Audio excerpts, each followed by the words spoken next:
నాకు అందుకే అసహ్యం వేసి నేను ఎవరితోనూ మాట్లాడదలుచుకోలేదు, బయటికి రాలేదు. నేను ఇవన్నిటినీ సీరియస్గా తీసుకొని అంటే నేను ఈరోజు వేరే రకంగా ఉండేవాడిని. వాళ్ళ ఏడుపు వాళ్ళ బాధ చూడలేక నేను కొద్ది రోజులు అందరికీ దూరంగా నేను బయటికి వెళ్ళిపోయాను.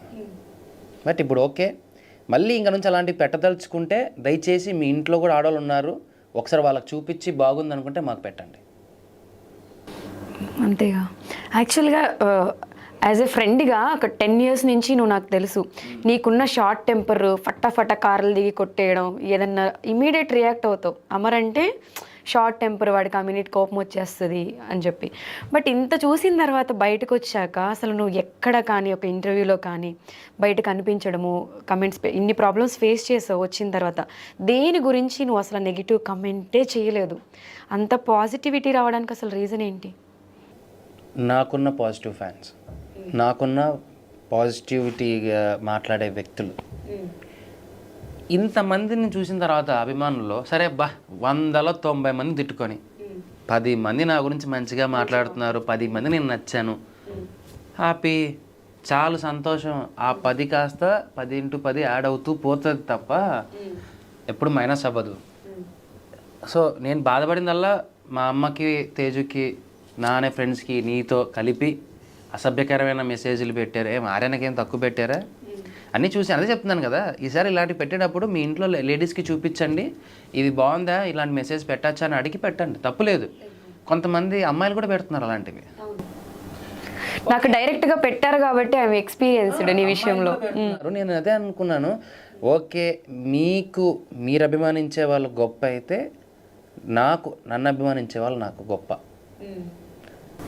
నాకు ఎవరైతే సపోర్ట్ చేశారో, ఇలాంటి సిచ్యువేషన్స్ ఫేస్ చేసి ఉన్నారో వాళ్ళందరికీ చేతులు ఎత్తి మొక్కాలి ఈ టైంలో మాత్రం. లేదు వదిలేసాను నన్ను, అంటే బేసిక్గా సీరియస్గా తీసుకుంటే నేను ఇంకా నెక్స్ట్ లెవెల్కి వెళ్తాను, నా కెరియర్ ఎండ్ అవుతుంది. దాని బదులు ఆ కాన్సన్ట్రేషన్ ఏదో నా కెరియర్ మీద పెట్టుకుంటే పీస్ ఆఫ్ మైండ్, హ్యాపీగా చెప్పా కదా, నో టెన్షన్స్. ఏం చేయాలో తెలియనప్పుడు ఏదో రీల్ పెట్టావంటే నీ సిచ్యువేషన్కి ఆ రీల్కి చాలా మంచి సిచ్యువేషన్లో మనకి ఏం చేయాలో తెలియనప్పుడు చిల్ అవ్వాలి. సిచ్యువేషన్స్లో అబ్బా ఏదో చిరిగిపోతుంది నా చుట్టూ అనే ఆవేశాన్ని పక్కన పెట్టి నెక్స్ట్ నేను ఏం చేయాలనే ఆలోచనలోకి వచ్చేసాను. తిట్టుకొని పెట్టుకొని వాడుకొని మాట్లాడుకొని పాపము వాళ్ళకి చిన్న పని ఏదన్నా ఉండాలి కదా, చేసుకోమని హ్యాపీగా. But I'm happy with my positivity. నాకున్న పాజిటివ్ ఫ్యాన్స్, నాకున్న వాళ్ళు అనుకుంటున్నారేమో పెట్టే 20, 30 మంది, 40 మంది, ఒక 100 మంది అవ్వచ్చు, ఒక 100 మంది కామెంట్లు చూసిన తర్వాత అమర్కి ఇంతమంది బ్యాడ్ ఫాలోయింగ్ ఉంది ఇంతని ఎక్స్పెక్ట్ చెయ్యరు డార్లింగ్. వాళ్ళు అనుకున్న వాళ్ళ కన్నా కొన్ని లక్షలలో ఉన్నారు అభిమానులు. అది నేను చూశాను బయటికి వచ్చాక.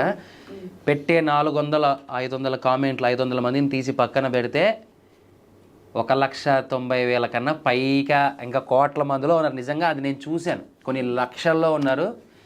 మీరు పెట్టుకోండి, ఆ 500 మంది కొట్టుకు చావండి, హ్యాపీగా కొట్టుకోండి కింద, హ్యాపీ. Very nice. ఇంత పాజిటివిటీ. ఓకే, అవన్నీ హౌస్లో ఎట్లనో టెన్షన్ తీసుకున్నావు కాబట్టి బయటకు వచ్చిన తర్వాత ఎంజాయ్ చేస్తున్నావు.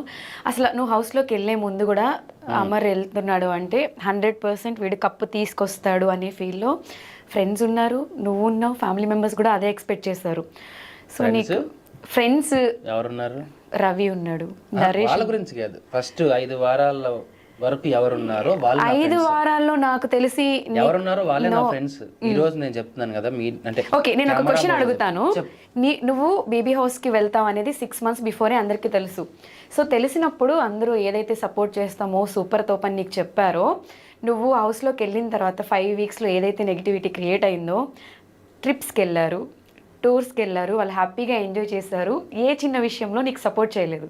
వాళ్ళు ఎవరో నీకు తెలుసు, నాకు తెలుసు, నేను నేమ్స్ చెప్పను. సో ఇప్పుడు చెప్పు ఆన్సర్ వాళ్ళ గురించి.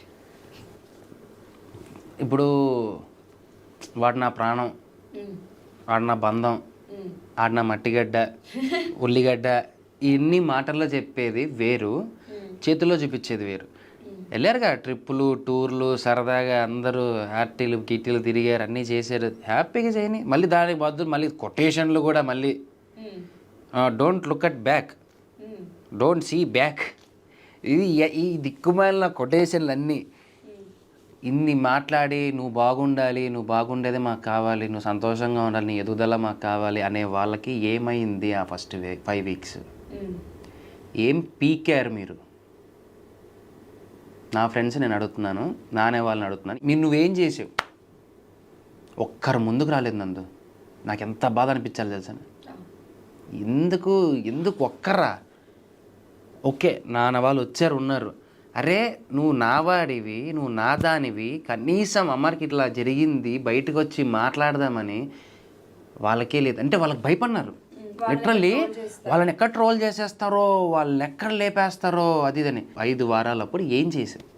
నాకా తెలియదు బయట ఏం జరుగుతుందో. నీకు తెలిసి సరే ఒక 30-40 మంది కొన్ని పేజీలతో నీ మీద విరుచుకుపడుతున్నారు. నాకున్న బ్యాచ్ తక్కువ, మీరందరు కలిసి విరుచుకుపడింటే పెయిడ్ పేజెస్ అవన్నీ అంతే కదా. డబ్బులు ఉన్న రోజులు కొట్లాడారు, డబ్బులు అయిపోయాయి, ఆపేశారు, అయిపోయింది. వాళ్ళ డబ్బులు వెళ్ళిపోయారా? మరి మీరు నా ఫ్రెండ్స్ కదరా, ఏమైపోయారు? ఇప్పుడు ఆ 5 వారాల్లో నాకు ఎవరైతే నాతో పాటు ఉన్నారో, నాకు సపోర్ట్ చేశారో, అది నిజమైన ఫ్రెండ్షిప్ అని నేను నమ్ముతాను. నీకు సపోర్ట్ చేయని వాళ్ళు ఎవరు, సపోర్ట్ చేసిన వాళ్ళు ఎవరు? ఎందుకు లేనందు పేర్లు. ఇప్పుడు నేను మారుతున్నప్పుడు వాళ్ళకి తెలుస్తూ ఉంటుంది, చూస్తూ ఉంటారు, అవును నేను చేయలేదు కదా అని చెప్పి. అంటే చేయడం అంటే ఆ టైంలో ఎప్పుడు అవసరం అప్పుడు రావాలి. ఫస్ట్ నుంచి నా గురించి పోస్ట్ పెట్టాల్సిన అవసరం లేదు, నా గురించి ఏం చేయాల్సిన అవసరం లేదు. నేను నెగిటివ్ అయ్యానని తెలిసినప్పుడు నా ఫ్రెండ్స్ అందరూ ఒక్కసారిగా ఎవరెవరున్నారు ఒక్కసారిగా స్ట్రాంగ్గా నించొని ఉంటే వణికేది. నేను లోపల వణికిపోయాను, నాకు తెలియదు, నేను ఒక్కనే వణికిపోయాను లోపల. అంటే బయటికి వైల్డ్ కార్డ్ వచ్చిన తర్వాత వీళ్ళందరూ నన్ను నామినేట్ చేశారు. అప్పుడు 2 days నేను చాలా లో వెళ్ళిపోయాను, కంప్లీట్ బ్యాడ్. నేను ఎందుకు అన్నా వచ్చానా అనే పొజిషన్కి వెళ్ళిపోయాను. నాకు తెలియకోకుండా నేను 3వ రోజు నుంచి లేచాను పైకి. సో దీని ప్రకారంగా చెప్పాలి అంటే నాకు నేనుగానే పడిపోయా, నాకు నేనుగానే లేచా. వీడు లేస్తాడని నమ్మకం ఉన్నవా నా ఫ్రెండ్స్ మాత్రం నన్ను సపోర్ట్ చేశారు. నా గురించి పర్టికులర్గా తెలిసిన వాళ్ళు మాత్రం ముందుకు వచ్చారు, ముందు నించున్నారు. వాళ్ళకి నేను ఏం చెప్పినా, వాళ్ళకి ఏం చేసినా తక్కువే నేను. సో నా దృష్టిలో వాళ్ళు ఫ్రెండ్సే, వీళ్ళు ఫ్రెండ్సే. కొంతమంది అన్నారంట, ఈరోజు అమర్కి ఆడి పక్కన కొంతమంది ఉన్నారు, వాళ్ళు ఎక్కువైపోయారు అంటే. అవును, ఎందుకు అంటే హార్డ్ టైమ్స్లో కూడా పక్కనే ఉన్నారు. 100 బూతులు తిరుగుతున్నా కానీ పక్కన నించున్నారు. గుడ్ టైంలో ఉన్న వాళ్ళకంటే కూడా అలాంటి టైంలో ఉన్న వాళ్ళే కదా నీకు కావాల్సింది. వాళ్ళు ఫ్రెండ్సే, వీళ్ళు ఫ్రెండ్సే, కానీ వాళ్ళకన్నా నాకు వీళ్ళు ఎక్కువ మంది నా హార్ట్కి బాగా రిసీవ్ అయిన వాళ్ళు కొంతమంది ఉన్నారు. సో వాళ్ళకి ఇచ్చిన ఇంపార్టెన్స్ ఇంకెవరికి ఉండదు. ఫిక్స్ అయిపోయావు. సో బయటకు వచ్చిన తర్వాత నీకు వాట్ ఈజ్ వాట్ అనేది తెలిసే ఉంటుంది, ఏం జరుగుతుందో ఏంటి అనేది.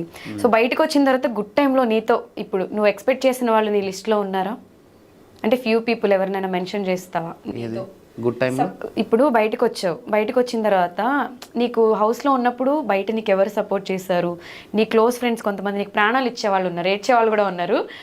అమర్కి ఇంటర్వ్యూలో ఒక సర్ప్రైజ్ ఉందన్నమాట, ఆ పర్సన్ని నేను ఇంటర్వ్యూ మిడిల్లో తీసుకొస్తాను. సో అలా నీకు సపోర్ట్ చేసిన వాళ్ళు ఎవరో, వాళ్ళ నేమ్స్ ఒక్కసారి.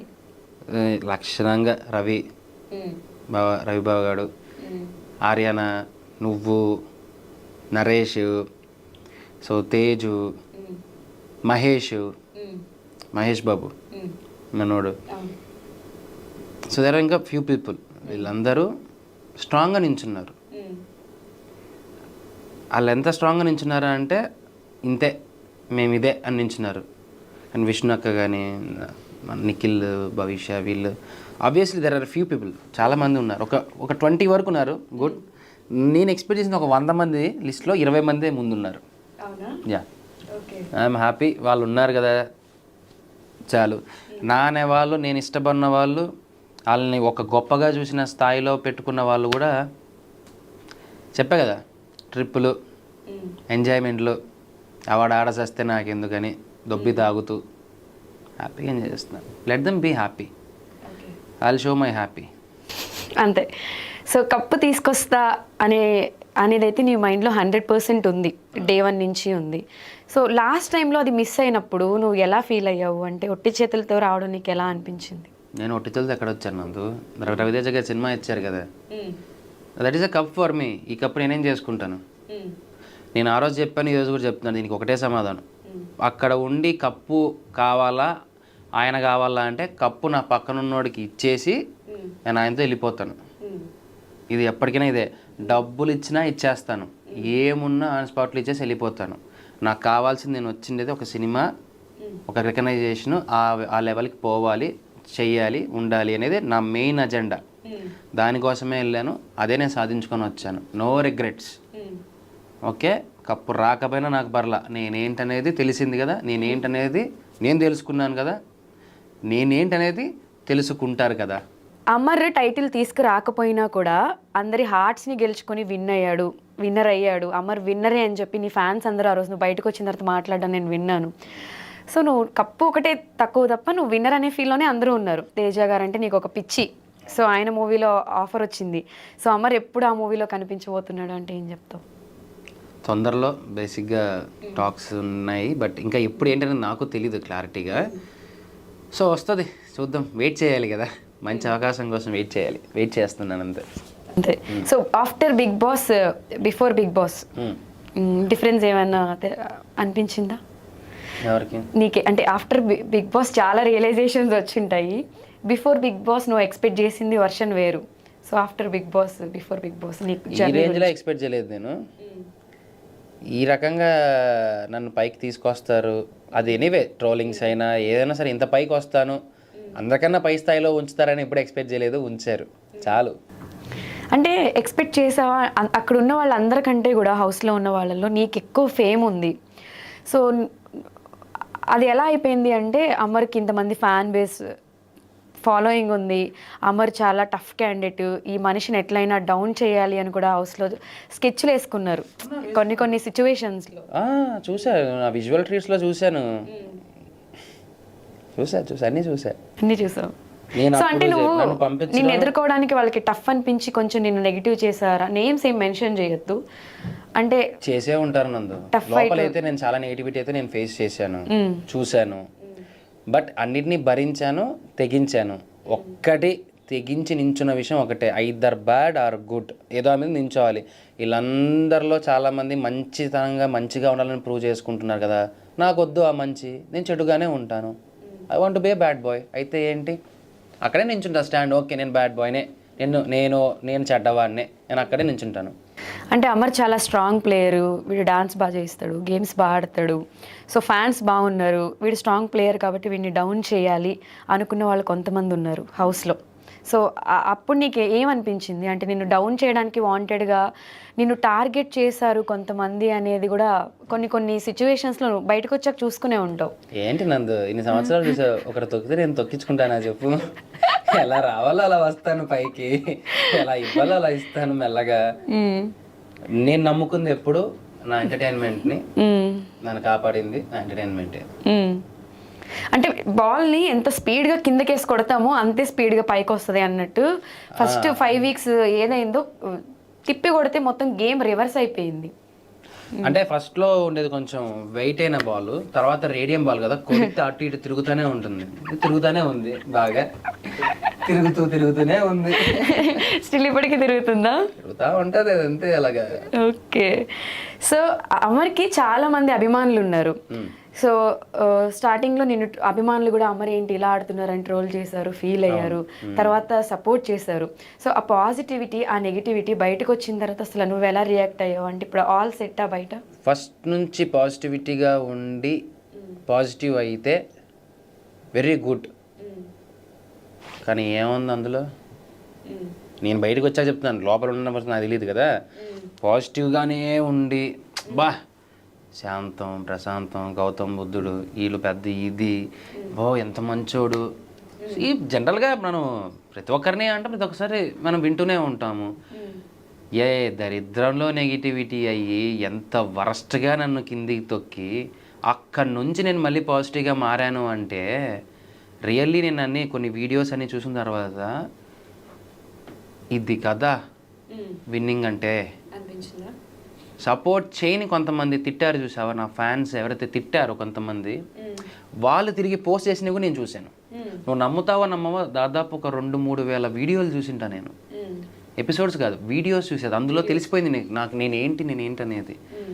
ఇలా వెళ్ళిపోయిన వాడిని నేనే మళ్ళీ ఇలా వచ్చాను పైకి. మరి అప్పుడు ఏది గొప్ప? అంటే ఈ సీజన్ 7లో బిగ్ బాస్లో అందరికంటే ఎక్కువ ఫేమ్ అయింది నువ్వే అనుకుంటా. రీల్స్, మీమ్స్, నా ఇన్స్టాగ్రామ్లో హాఫ్ రీల్స్ నీవే ఉన్నాయి. 39,000 చేంజ్ మీమ్స్ ఉన్నాయి నా మీద. 39,000. సో హైయెస్ట్ రికార్డ్ నాది. ఓకే, నెక్స్ట్ ఎవరన్నా ఉంటే చూడండి, బ్రేక్ చేద్దాం. బ్రేక్ చేయండి, ఇంపాసిబుల్. ఎంజాయ్ చేస్తున్నాడు మనోడి ఫేస్ ని. హ్యాపీ. అసలు ఇన్ని trolls, the way it's good or bad ఎక్కిరిచ్చినా సరే ఎంత బాగుంది సార్ చూసుకోవడానికి. అరే ఎక్కడ దాకా విజయ్ సేతుపతి గారి దగ్గరికి వెళ్ళిందంట అమర్ అనే పేరు, తమిళనాడుకి కూడా వెళ్ళింది. ఇంకేం కావాలి? థ్యాంక్ యూ రాజాస్, థ్యాంక్ యూ సో మచ్. నిజంగా ఎక్కడికెక్కడ తీసుకెళ్ళి తమిళనాడులో కూడా దీని గురించి డిస్కషన్ వచ్చిందండి. ఎస్, ఈ న్యూస్ గురించి కానీ గొడవలు దాని గురించి కానీ అక్కడ దాకా వెళ్ళిందంట. ఇంకంతకన్నా ఏం కావాలి చెప్పు? ఏదైతే పాన్ ఇండియా స్టార్ అవ్వాలనుకున్నారో పాన్ ఇండియా స్టారే చేశారు. మూవీకి బిఫోరే పాన్ ఇండియా స్టార్ అయ్యారు. బట్ మంచి కంబ్యాక్ ఇస్తాను మళ్ళీ. చెప్పండి. లేదు, మంచి కంబ్యాక్. నాకు వెళ్తా అనవసరం. నన్ను అయితే ఎలా అయితే చూడాలనుకున్నారు జనాలు, ఒక చెప్పనది, బట్ ఒక మంచి దాంతో బయటకు వస్తుంది. నీ ఫ్యాన్స్ అందరూ వెయిట్ చేస్తున్నారు రవితేజ గారితో మూవీ ఎలా ఉండబోతుంది, ఏంటి, ఎప్పుడెప్పుడా అని. ఏం కూడా వెయిటింగ్, అది ఎప్పుడు వస్తుందా అని. కాల్స్ ఏం చేయలేదా? అంటే నీకు అప్డేట్స్ ఏం రాలేదా? ఇంకా ఏం రాలేదు, వస్తాయి మెల్లగా. Your dream come true as soon as possible కదా. ఎలా ఫీల్ అవుతున్నావు? అంటే రవితేజ గారితో నువ్వు ఏమైనా మాట్లాడడం అలాంటివి ఏం జరగలేదా? లేదు, ఇంకా ఆయన టచ్ అవ్వలేదు. బికాజ్ ఆయన ఈగల్ మూవీ రిలీజ్లో బిజీగా ఉన్నారు. సో తర్వాత మాట్లాడదాం, పర్లేదు. సో ఇప్పుడు ఇంత హ్యాపీగా బయటకు వచ్చిన తర్వాత ఉన్నావు, ఇదంతా ఫైన్. దారుణం ఏంటి అంటే కొన్ని సిచ్యువేషన్స్లో అమ్మని తిట్టడం, అమ్మ బయటకు వచ్చి చాలా ఎమోషనల్ అవ్వడం, అంత ఎమోషనల్ అయిన తర్వాత కూడా మళ్ళీ ఆవిడ నీకు తిరిగి సపోర్ట్ చేయడం. అసలు అమ్మ గురించి చెప్పాలంటే ఏం చెప్తావు? లైఫ్లో ఫస్ట్ అమ్మాయి మనకు గాడ్ గిఫ్ట్. నాకు అమ్మ తర్వాతే ఎవరైనా సరే. అమ్మ ఆ వీడియో పెట్టిన వల్ల బ్యాడ్ అయ్యారు ఇంకా అది అంటే ఏ తల్లి చూస్తా ఊరుకుంటుంది? నందు మాట్లాడుతూ ఉంటే ఏ తల్లి ఊరికే ఉంటుంది? పక్కన ఉన్న ఫ్రెండే ఊరికే ఉన్నాడు, ఎవడన్నా మనం తెలిసిన మాట్లాడితే. అలాంటిది కన్న తల్లి ఊరికే ఉంటుందా? ఎంత నీచమైన మాటలు మాట్లాడారు. నిజంగా వాళ్ళ ఇంట్లో వాళ్ళకి ఇలాంటి మాటలు మాట్లాడింటే వాళ్ళు ఊరికే ఉంటారా? ఒక వ్యక్తి పక్కన మా అమ్మని పిల్లని పనుకోబెడతానని పెట్టారే మెసేజ్లు. వెళ్ళి పెట్టిన వాళ్ళు ఒక్కసారి మీ ఇంట్లో మీ అమ్మ వాళ్ళని అడగండి ఇదే మాట. వాళ్ళు మంచిగా రిసీవ్ చేసుకుంటే నేను కూడా బాగా రిసీవ్ చేసుకుంటాను. మా అమ్మ ఎంత బాధపడుతుంది, ఎంత కంటదడి పెట్టుకుంది, ఎంత ఏడ్చింటుంది, ఎంత మనోవేదన గురి చేశారు. పక్కన మనం అమ్మ అంటున్నామంటేనే దేవతతో సమానం. అలాంటి ఆవిడకి పెట్టాల్సిన ఫోటోలా? అమ్మకు కూడా పెట్టారు. అలాంటి పెట్టాల్సిన ఫోటోలా? మీరు ఇంత చేసుకుంటూ ఒక అమ్మని, మీకు కూడా అమ్మే, నాకు అమ్మ అంటే మీకందరికీ కూడా అమ్మే కదా. అలాంటి ఆవిడకి ఇలాంటి మాటలు పెట్టారే. మా అమ్మ ఒకటే, ఏంట్రా దేవుడా ఏదనుకుంది. ఏం చేయలేం కదా పాపం, వాళ్ళు ఏం చేయలేరు. నువ్వు కూడా చెప్పనా, ఎప్పుడైతే మనం ఏమి చేయలేక ఒకరు దేవుడా ఏంటిది అన్నామంటే ఆయన చూసుకుంటాడు. ఆ దెబ్బ కొడితే తిరిగి ఏదో ఒక రోజు తిరిగి కోలుకోలేరు. అందుకే తల్లి జోలికి, ఆడవాళ్ళ జోలికి మాటలు మాట్లాడేటప్పుడు కొద్దిగా చూసుకోవాలి. అంటే ఏ సీజన్లో ఫ్యామిలీస్ని ఇంత ట్రోల్ చేయడము, ఫ్యామిలీస్ని ఇబ్బంది పెట్టడం, మెంటల్గా వాళ్ళని కింద కుంగ తీసేస్తే నాకున్న సపోర్ట్ పోతుంది కదా అని చెప్పి మా అమ్మ గురించి తెలియదేమో, నరుకుతుంది. నా జోలికి వస్తే నరికేస్తుంది, అంత టఫ్ కూడా. కానీ మిగిలిన మా వాళ్ళందరూ వద్దు ఈ టైంలో అని చెప్పారంట. సో అందుకు కూల్ అయింది. కానీ ఒకసారి ఇలాంటివి మీ ఇంట్లో మీ అమ్మకి వీళ్ళకి ఎవరికైనా పెడితే, ఒకసారి పెట్టిన వాళ్ళు మీ ఇంట్లో మీ అమ్మ మీ నాన్న అడగండి, మీ భార్యలను ఎవరైనా ఉంటే వాళ్ళని కూడా అడగండి, అక్క చెల్లెలను అడగండి. ఇలాంటివి కూడా పెడితే బాగానే ఉందిరా, మాకు హ్యాపీ, నువ్వు పెట్టేయచ్చు అంటే ఈసారి నుంచి పెట్టండి పర్లేదు. ఇలాంటివి చెప్పినా కొంతమంది పట్టించుకొని పెడతారు. ఇంకా వాళ్ళని నేను ఏ రకంగా అనాలో కూడా నాకు తెలియదు. దమ్ము ఉంటే నా ముందుకు వచ్చి నించొని ఆ మాట మాట్లాడమను. అమ్మ రియాక్షన్ ఎలా ఉంది? అంటే నువ్వు లోపల ఉన్నప్పుడు అమ్మ బాధపడ్డారు, బయట రాగానే చాలా ఏడ్చింది. ఆవిడ ఎంత బాధపడిందో చెప్పింది. నాకు చూపించింది. ఎవరైనా ఇలాంటి మెసేజ్లు పెడతారు ఆడవాళ్ళకి. ఏ, ఆడవాళ్ళని గెలక్కోకుండా నన్ను తిట్టకి రాదా? తిట్టలేరా? తిట్టమను. ఐఎమ్ హ్యాపీ టు రిసీవ్ దా, తిట్టుకుందాం, ఖాళీ గ్రౌండ్కి వస్తా కొట్టుకుందాం, కావాలంటే వేసుకుంటూ కొట్టుకుందాం, నీకు తెలియట్లేదు. కానీ చాలా తప్పు ఆ విషయంలో, ఆడవాళ్ళని మాట్లాడకూడదు. కనీసం తెలుసుకోండి, అమ్మ అంటే దేవతతో సమానం. నిజంగా మీకు మీ అమ్మ మీద ప్రేమ అభిమానాలు ఉంటే అలాంటివి చేయకండి, ఆడవాళ్ళకి చేయకండి, నాకు చేసుకో. తేజు కూడా అంటే లోపల నువ్వు గేమ్ ఆడుతూ ఎంతైతే ఫైట్ చేసావో, తేజు హౌస్ బయట ఉండి నీకోసం అంత ఫైట్ చేసింది. అవును. అసలు తేజు గురించి ఏం చెప్తావు? తన రెస్పాన్సిబిలిటీ, తను స్టాండ్ తీసుకుంది. తేజుని కూడా ట్రోల్స్ చేశారంటే వైఫై ఉండి చెప్పి బయటికి రాలేదు, మాట్లాడట్లేదు, వైఫై సపోర్ట్ లేదు. అది దానికి నేను ఆన్సర్ చెప్తాను. ఏ టైంలో ఎప్పుడు మాట్లాడాలనేది వాళ్ళకి తెలుసు. సో అప్పుడు మాట్లాడితేనే కరెక్ట్ అని చెప్పి, సో మానస్ నాకున్న మెయిన్ నా సపోర్ట్ పిల్లర్, ఆడు గట్టి పిల్లర్ అంటే మానస్ గాడు నాకు. ఎందుకంటే ఏ విషయాన్నైనా కానీ చాలా స్టాండ్ తీసుకున్నాడు, చాలా గట్టిగా నించున్నాడు. లోపలికి వచ్చి తిప్పరా వేసానని చెప్పి నాకు ఒక చొరకని అంటించాడు. I'm happy for that. Manas చెప్పినట్టు ఏ టైంలో ఏం చేయాలి ఏందనేది వాళ్ళు చేశారు. సో తను కూడా పాపం కొద్దిగా సఫర్ అయ్యింది, కొద్దిగా బాధపడి బయటికి రాలేకపోయింది ఈ టైంలో. అదే చెప్తున్నా కదా, ఎంత ఆడవాళ్ళని మనక్షోభ పెట్టి వాళ్ళ కన్నీళ్ళకి కారణం అయితే ఆడదాని ఉసురు పోతుందా ఊరికే? అంటే తేజు అంత సఫర్ అవుతున్నప్పుడు కూడా కొంతమంది ఏదో పర్సనల్ ఇంటర్వ్యూస్ కోసం మెసేజ్లు పెట్టి మరి ఇబ్బంది పెట్టడం. నేను అదే చెప్తున్నాను నందు, నిజంగా ఆడదాని ఉసురు తగిలితే నాకు తెలియదు ఇంకెలా ఉంటుందనేది. I don't know. ఇంత ఏడిపించారు కదా, ఏం పాపం చేసాము? గేమే కదా ఆటకి వెళ్ళాను. సరే మీకు నచ్చకపోతే ఓటేయద్దండి, మానేయండి, చూడొద్దండి, తిట్టండి నన్ను. ఇంట్లో ఆడవాళ్ళ గురించి ఎందుకు? వాళ్ళు ఏం చేయగలరు పాపం? తిరిగి ఒక మాట మాట్లాడలేరు, ప్రొటెక్ట్ చేయలేకపోయారు, డిఫెండ్ చేసుకోలేకపోతున్నారు. ఏం చేస్తారు? ఎందుకు మళ్ళీ అంత చీప్గా కనిపిస్తున్నారు ఆడవాళ్ళు అంటే? ఆడవాళ్ళ గురించి గొప్పగా మాట్లాడిన వాళ్ళే మాట్లాడుతున్నప్పుడు ఇంక నేను ఏం మాట్లాడతాను? సో బయటకు వచ్చాక ఇప్పుడైతే నువ్వు ఫ్యామిలీతో ఆల్ సెట్, నీకు ఎటువంటి ఇష్యూస్ లేవు. అంటే చాలా మంది కొంతమంది అమర్కి అదైపోయిందంట కదా, డివోర్స్ అయిపోతుందంట కదా బిగ్ బాస్ నుంచి బయటకు వచ్చిన తర్వాత అని కమెంట్స్ పెట్టే వాళ్ళకి అమర్ ఏం చెప్తాడు? బ్రో ఐ డోంట్ కేర్, పెట్టుకోండి. వాళ్ళు కావాలమ్మా న్యూస్, ఏదో ఒకటి కావాలి కదా, చేసుకొని చూడరా మేము సంతోషంగా ఉంటున్నాము, బాగుంటున్నాము. ఇష్యూస్ ఏమైనా వస్తే మేము క్లియర్ చేసుకుంటాం, మాకు తెలిస్తే చాలు, ఊర్లో అందరూ తెలియాల్సిన అవసరం లేదు.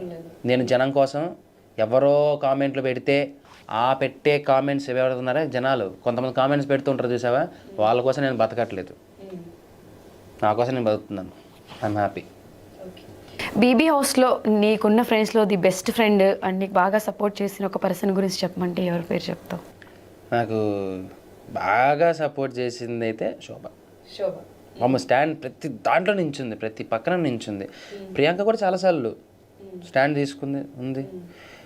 ఆబ్వియస్లీ నాకు శోభ ఫస్ట్. అండ్ ప్రియాంక కూడా ఏంటంటే చూడు, నా కోస్టార్ అయినా సరే తను కూడా నా ఫ్రెండే, తను కూడా నా కోసం చాలా వరకు స్టాండ్ తీసుకుంది ఉంది. కానీ అంతకన్నా కొద్దిగా శోభ ఎక్కువ ఉంది. నాకు ఒకరిని ఎక్కువ అనుకుంటే నేను ఇంక వాళ్ళతోనే ఉంటాను. అవసరాలు బట్టి వేరే వాళ్ళతో మాట్లాడాలు, అవసరాలు బట్టి వేరే వాళ్ళతో ఉండడాలు నేను చెయ్యను. అన్న, అక్క, తమ్ముడు, చెల్లి అనే బంధాలు పెట్టుకుంటే ఆ బంధంతోనే ఉంటాను తప్ప టైం ప్రకారంగా మారువేషాలు వేసుకున్నది నేను తిరగలేను, నేను చేయలేను, నాకు నా వల్ల కాదు. ఫ్రెండ్ ఇస్ అ ఫ్రెండ్, అయిపోయింది. నాకు ఇంకొకరితో అవసరం ఉండదు, ఇంకొక అవసరం నేను వెళ్ళను. ఏదైనా అవసరం నా ఫ్రెండ్ని అడుగుతాను. అది నా క్యారెక్టర్, అది నీకు బాగా తెలుసు. అవును. సో ఆడియన్స్కి కూడా తెలియాలి కాబట్టి నేను ఈ క్వశ్చన్ అడగాల్సి వచ్చింది. సో ఆఫ్టర్ బిగ్ బాస్ తర్వాత అమర్ ప్లాన్స్ ఏంటి, ఏం చేయబోతున్నాడు అంటే ఏం చెప్తావు? Wait and see. అంతేనా? ఎక్కడ రివీల్ చేసేది లేదు, తగ్గేదే లేదు. మనము చెప్పడం ఏదైనా సరే నోటితో ఉండకూడదు, మనం పని పరంగా చూపిద్దాం, వర్క్ చేసి చూపించాలి. వస్తుంది మంచిగా, మంచి కంబ్యాక్ వస్తా, అందరూ ఎక్స్పెక్ట్ చేస్తారు, బాగానే వస్తా. సో బిగ్ బాస్ ఫైనల్ గొడవల మీద కార్లు పగలగొట్టడం దగ్గర నుంచి ఎవరో ఒక పర్సన్ని కార్ ఎక్కి హడావిడి చేసి, నేను కూడా కొన్ని వీడియోలు చూసాను, నువ్వు కూడా కొన్ని షేర్ చేసావు కార్ పగలగొట్టిన అబ్బాయి. సో ఆ కంప్లైంట్స్, ఆ ఇష్యూస్ గురించి ఆ కార్ ఎక్కిన పర్సన్ అసలు ఆ పర్సన్ ఎవరు? నాకు తెలియదు ఆడెవడో ఏంటనేది. ఆడు prime minister of India, chief minister ఇలాంటి కార్ ఎక్కిన ఫీల్డ్లో ఉన్నాడు ఆడు. సో ఓకేరా, ఐఎమ్ హ్యాపీ. నన్ను ప్రైమ్ మినిస్టర్, చీఫ్ మినిస్టర్ చేశారనమాట. అలాగే ఇవన్నీ పెయిడ్ బ్యాచ్లమ్మా, తాగేసి నోటుకి బిర్యానీకి వచ్చిన వాళ్ళు. నేను చూశాను వీడియోస్, పెట్రోల్ క్యాన్స్ అవన్నీ తీసుకొని వచ్చినారు అని వీడియోస్ అన్నీ చూపించారు నాకు. నేను అన్నీ చూసే ఓకే. ఆ రోజు నేను బయటికి దిగినంటే సరే, మా నన్ను చంపుతారా, కొడతారా, నేను తిరిగి ఒక్కనన్నా కొట్టలేనా, ఆ యాంగిల్ని వద్దులే దాని గురించి. అంటే అసలు నువ్వు ఎక్స్పెక్ట్ చేసావా అలా జనాలు అంటే ఏదో తప్పు చేసిన వాళ్ళు భయపడినట్టు నిన్ను వెనక నుంచి పంపించేయడము, ఫాస్ట్గా వెనక నుంచి ఏం పంపించలేదు, ముందు నుంచే పంపించారు. ముందు నుంచే బయటకు వచ్చాను. నన్ను నేను దాక్కోవాల్సినంత తప్పు నేనైతే ఏం చేయలేదు. బిగ్ బాస్లో గేమ్ ఆడాను. మీకు నచ్చకపోతే చూడకండి. కావాలని నన్ను ఏదైనా చేయాలనుకున్నప్పుడు నన్ను చేయాలి. అంత దమ్మున్నప్పుడు నన్నే చేయాలి. కారులో లేడీస్ ఉన్నారనే విషయాలు తెలిసి కూడా, అమ్మ ఉందనే విషయం తెలిసి కూడా మాట్లాడినారే మాట మర్చిపోతానా నేను? అంటే అసలు ఆ రోజు కారులో నువ్వు, నరేష్, అమ్మరండ, ఆంటీ, మీ నలుగురు ఉన్నారు. సో ఫస్ట్ కార్ పగలగొట్టిన తర్వాత అంటే వాళ్ళు బయట వాళ్ళతో ఏమన్నా మాట్లాడడం అలాంటివి జరిగాయి? మాట్లాడినారు. మా అమ్మ పక్కన ఉండగా నన్ను కదా, ఇదే మాట వాళ్ళ అమ్మ పక్కన ఉన్నప్పుడు ఎవరన్నా అంటే వాళ్ళు ఊరుకుంటారేమో అడుగు. చూసినాడు కదా నా బాధను, ఆయన విన్నాడు కదా, రోడ్డు మీద నించోబెట్టారు కదా. అంటే తేజు వాళ్ళ మమ్మీ కూడా సిచ్యువేషన్లో ఆంటీ స్టిల్ నువ్వు బయటకు వచ్చేసిన తర్వాత కూడా ఆవిడ ఏడుస్తూనే ఉన్నారు ఆ సిచ్యువేషన్ని ఇమాజిన్ చేసుకుంటూ. అండ్ ఈ టాపిక్ వచ్చింది కాబట్టి నేను దీని గురించి మళ్ళీ ఒక 5 minutesలో మాట్లాడతాను. ఇంకొక పర్సన్ కూడా ఏడ్చాడు నీకోసం. ఆ పర్సన్ని నేను, నీకు తెలుసో లేదో అది నాకు తెలీదు, సర్ప్రైజ్ అనమాట అది. సో అసలు అప్పుడు ఆ మినిట్ నీకు ఆ ఫీల్ ఎలా ఉంది? ఆ కారు పగలగొట్టినప్పుడు దాని గురించి అసలు నువ్వు కంప్లైంట్స్ ఏమి ఇవ్వకుండా, ఆ కారు ఎక్కిన వాడు దొరికాడు, కారు నేనే పగలగొట్టా అని మాట్లాడిన వీడియో కూడా నీ దగ్గర ఉంది. దాని తర్వాత అంటే నువ్వు లీగల్గా ఏం యాక్షన్ తీసుకోకపోవడానికి రీజన్? పంపించిన వాళ్ళకి సిగ్గులేనప్పుడు వీళ్ళని చూసి వీళ్ళ మీద కేసు పెట్టి నేనెందుకు నాకున్న ఇండివిజువాలిటీ పోగొట్టుకోవాలి? డబ్బులు తీసుకుని వాళ్ళ పని వాళ్ళు చేశారు కదా, చేయని అంతే. సో ఇప్పుడు నువ్వు ఎవరైతే నా ఫ్రెండ్స్, నా టీము, మేమంతా ఒకటి అనుకున్న వాళ్ళు రీసెంట్గా ఇన్స్టాగ్రామ్, యూట్యూబ్లో ఒక వ్లాగ్ చేసి ఒక కమెంట్ పెట్టారు, ఒక ఫోటో పెట్టి. దాంట్లో నువ్వు లేవు. అదేంటో నువ్వు కూడా చూసే ఉంటావు, నేను నేమ్ మెన్షన్ చేయను. సో దాని గురించి ఏం చెప్తావు? అంటే నువ్వు ఎంతో సపోర్ట్. పక్కవాడి ట్యాగులు, పక్కవాడికి మంచి పేరుంది. కొందరిని వాడుకుంటే మనం పాజిటివ్ అవుతాము, కొందరిని పెట్టుకుని నెగిటివ్ అయిపోతాము అనే వాళ్ళకి నేనేం చెప్పలేను. నేను అలా ఇప్పుడు లేను, అలా ఉండలేను. నన్ను పెట్టుకుంటే నెగిటివిటీ అవుతుంది అనుకుంటే నో ప్రాబ్లం. కానీ ఎవడినో వాడుకొని పైకి రావాలి అనుకోవడం మాత్రం ఎక్కువ రోజులు జరగని పని. అది ఎక్కువ రోజులు జరగని పని. పక్క వాళ్ళని వాడుకుంటే రిజల్ట్ ఎలా ఉంటుందనేది